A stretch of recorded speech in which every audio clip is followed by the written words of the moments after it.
Commissioner Ben-Veniste. Thank you, Mr. Chairman. My first question is directed to Ms. Ryan. First, I want to express my personal gratitude for your long service to the interests of this country and recognize the difficulties under which you operated during the period most at issue here. However, following up on Secretary Lehman's question and looking at the fact that the terrorists were able to exploit a vulnerability that they perceived in the system, particularly with respect to Saudi passports and visas. I see something of a disconnect in the situation as you described it. Here in the summer of '01 and somewhat before, you have recognized that crowd control at the embassy or the consular offices in Saudi Arabia posed a problem because of potential harm to individuals from those who meant the United States and its interests harm. If we take that just one step further, would you agree that the individuals in the Kingdom of Saudi Arabia who might pose such a threat to cause harm to individuals at or about the embassy would be Saudis rather than foreigners? Would you accept that? That the people who mean us harm would be more likely to be Saudis than yes. The people who you were talking about who posed a threat to the numbers of individuals who were seeking visas in Saudi Arabia must have been largely Saudis.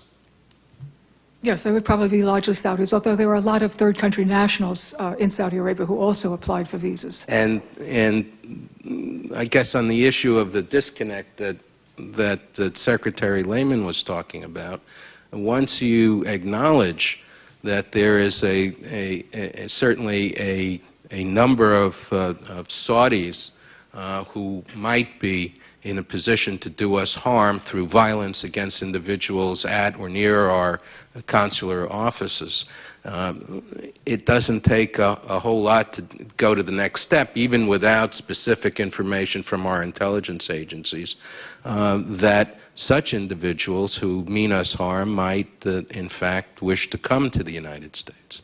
So the notion, would you not agree, of Saudis not posing a particular threat, being taken out of that threat matrix, really doesn't stand up even on the basis of cursory information that you had available.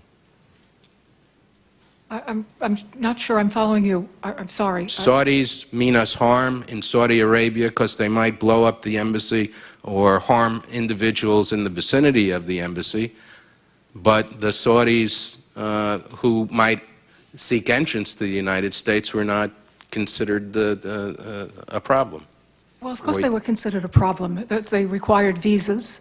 They were checked through our consular lookout systems. You know, in the absence of information that someone is a threat to the nation, we are dependent on the information that we have in our system developed by intelligence and law enforcement agencies about people who mean us harm.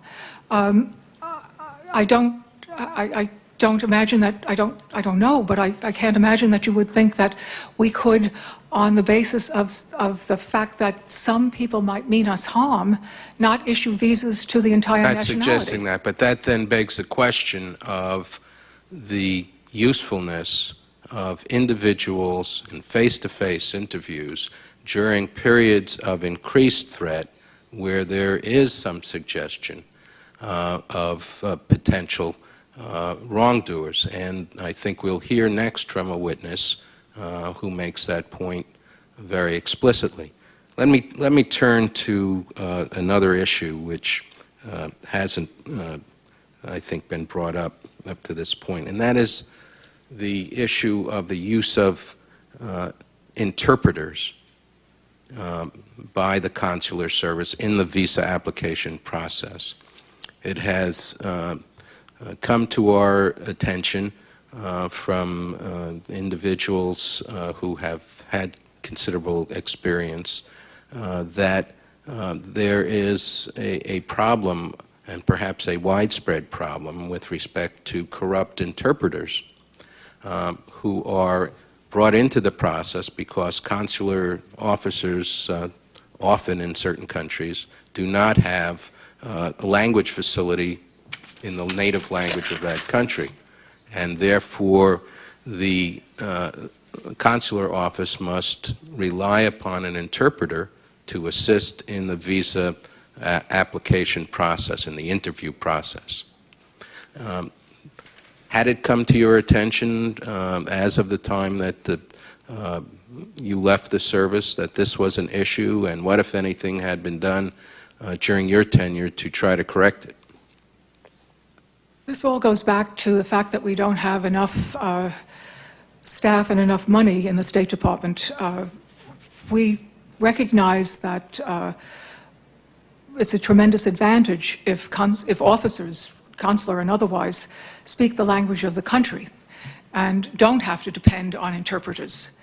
But we don't have enough people to be able to put officers into language training, long-term language training, which Arabic would be, or Chinese or Russian or Korean or Japanese, because we've never had a person in motion. We've never had enough people to do that. And so that's always a concern, that's always a worry, that an interpreter might not be interpreting accurately. It's one of the handicaps that the State Department operates under. But could I interrupt you for just a moment and ask you whether, rather in the theoretical, you did not have some practical and substantial information that in various places in the world, for a relatively small amount of money, an interpreter could be bribed to provide the answers that the consular officer needed to hear in order to approve a visa? I'd never heard that about Saudi Arabia. I'm not limiting my question to Saudi Arabia. At many places throughout the world, you had not heard of such a problem?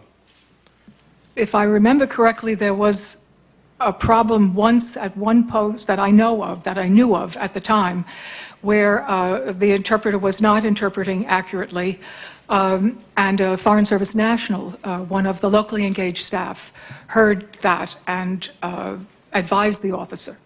But that it's a widespread problem, no, I'm not aware of that. I was not aware of that. Thank you.